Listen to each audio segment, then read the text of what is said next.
तनाव आमतौर पर मानसिक या भावनात्मक दबाव की प्रतिक्रिया है।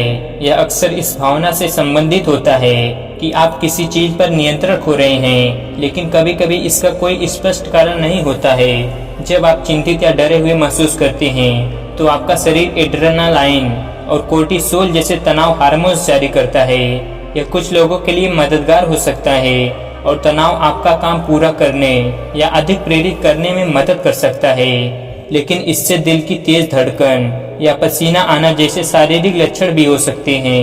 यदि आप हर समय तनावग्रस्त रहते हैं तो यह एक समस्या बन सकती है।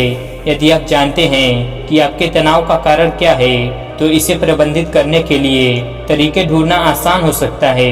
तनाव पैदा करने वाली चीजों के कुछ उदाहरणों में शामिल है काम पर दबाव महसूस करना, बेरोजगारी या सेवानिवृत्ति, रिश्तों में कठिनाइयाँ, तलाक या किसी की देखभाल, बीमारी, चोट या किसी को खोना यानी शोक, यहाँ तक कि महत्वपूर्ण घटनाएं जैसे कि घर खरीदना, बच्चा पैदा करना या शादी की योजना बनाना भी तनाव की भावनाओं को जन्म दे सकता है।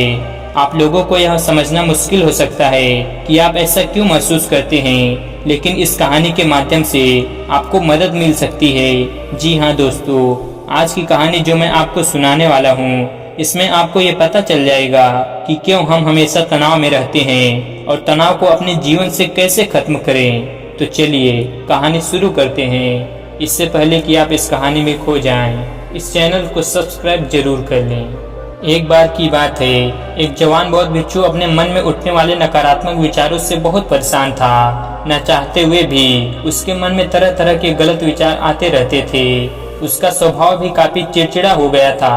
वह बात बात पर गुस्सा हो जाता, दूसरों के प्रति जलन और नफरत की भावना रखता, लोगों की बुराई करता और अपने मन में तरह तरह की नकारात्मक कल्पनाएं करता। वह अपनी इन सभी बुरी आदतों से बहुत परेशान हो चुका था। उसने बहुत से तरीके आजमाए, बहुत प्रयास किया अपने अंदर के इन बुरे विचारों को खत्म करने का, लेकिन कोई भी तरीका काम नहीं कर रहा था। अंततः एक दिन परेशान होकर उसने अपने गुरु के पास जाने का निर्णय किया। गुरु एक बहुत ही बुद्धिमान और आत्मज्ञानी व्यक्ति थे। जवान भिक्षु ने गुरु से पूछा, गुरुदेव, मैं अपने मन से इन नकारात्मक विचारों को कैसे खत्म कर सकता हूँ? गुरु ने उत्तर देते हुए कहा, नकारात्मक विचार बादलों की तरह होते हैं जो कि साफ आसमान को धुंधला बना देते हैं। अगर तुम्हें साफ आसमान देखना है तो पहले इन बादलों को हटाना पड़ेगा। ठीक इसी प्रकार अगर तुम अपने दिमाग से नकारात्मक विचारों को खत्म करना चाहते हो तो सबसे पहले तुम्हें इन नकारात्मक विचारों के मूल कारणों को पहचानना और उन्हें नष्ट करना पड़ेगा। जवान भिक्षु को गुरु की यह बात ठीक से समझ में नहीं आई तो उसने गुरु से इसे थोड़ा विस्तार में समझाने का आग्रह किया। तब गुरु ने शिष्य को एक कहानी सुनानी शुरू की।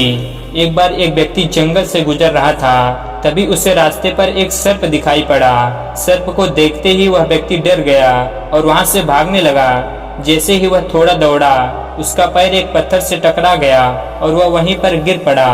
उसने खुद को बुरी तरह से घायल कर लिया था। जब वह उठा और पीछे मुड़कर देखा तो पाया कि वहां कोई सर्प नहीं है, बल्कि सर्प के आकार की एक लकड़ी थी जो कि रास्ते पर पड़ी हुई थी। यह देखकर उस व्यक्ति को महसूस हुआ कि उसे नुकसान पहुंचाने का कारण वह सर्प नहीं है, बल्कि उसके खुद के अंदर बैठा हुआ डर और नकारात्मक विचार हैं जिसने उसे घायल कर दिया।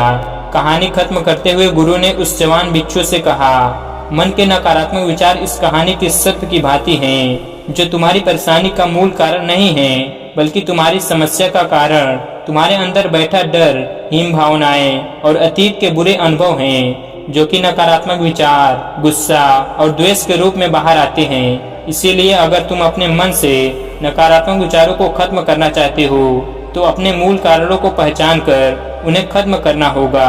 अब हम इस कहानी को अपने जीवन में कैसे लागू कर सकते हैं, इसके लिए कुछ नियम हैं।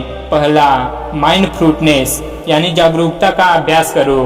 अपने विचारों और भावनाओं के प्रति जागरूक रहो। अपने भीतर देखो कि आपके भीतर क्या चल रहा है। आप अपने आसपास की घटनाओं पर क्या प्रतिक्रिया देते हैं। साथ ही मन में उठने वाले हर नकारात्मक विचारों का कारण पता लगाने का प्रयास करो। दूसरा, अपने अतीत के बुरी यादों, बुरी घटनाओं और बुरे अनुभवों का स्वीकार करो। और खुद को व दूसरों को माफ कर दो। तीसरा, आभारी रहो। अपने जीवन के सकारात्मक पक्ष पर अपना ध्यान केंद्रित करो और आपके पास जो कुछ भी है उसके लिए इस ब्रह्मांड का आभार व्यक्त करो। आभार व्यक्त करना हमारे नजरियों को सकारात्मक बनाता है और हमारे अंदर नकारात्मक भावनाओं को खत्म करता है। चौथा, दयालु बनो, खुद के प्रति भी और दूसरों के प्रति भी, क्योंकि नकारात्मक विचार अक्सर अंदर ही अंदर खुद की बुराई और तुलना करने से पैदा होते हैं। अपने अंदर दया भावना रखकर हम ज्यादा सकारात्मक और संतुष्ट जीवन जी सकते हैं। संक्षिप्त में ये कहानी हमें सिखाती है कि नकारात्मक विचार हमारी परेशानी का मूल कारण नहीं है। असल समस्या तो हमारे भीतर गहराई में छुपी हुई है। इन विचारों के मूल कारणों को पहचान कर हम इन विचारों को अपने दिमाग से निकालना शुरू कर सकते हैं और ज्यादा खुशहाल और शांति से भरा जीवन जी सकते हैं। याद रहे, कहानी के सर्प की भांति हमारे ज्यादातर नकारात्मक विचार भी सिर्फ भ्रम मात्र हैं, जिन्हें हम अपने मन में पैदा करते रहते हैं। दोस्तों, इस कहानी से हमें यह शिक्षा मिलती है कि हमें कभी भी अपने मन में नकारात्मक विचार नहीं लाना चाहिए और अतीत के बारे में नहीं सोचना चाहिए। जो हो गया सो हो गया, अब आपको वर्तमान में क्या करना है उस पर ध्यान दो। तो दोस्तों, कैसी लगी यह कहानी आपको कमेंट सेक्शन में जरूर बताना, और अगर अच्छी लगी तो इस चैनल को सब्सक्राइब करना ना भूलें। तो चलिए मिलते हैं किसी अगली कहानी में, तब तक के लिए अपना ख्याल रखें। धन्यवाद।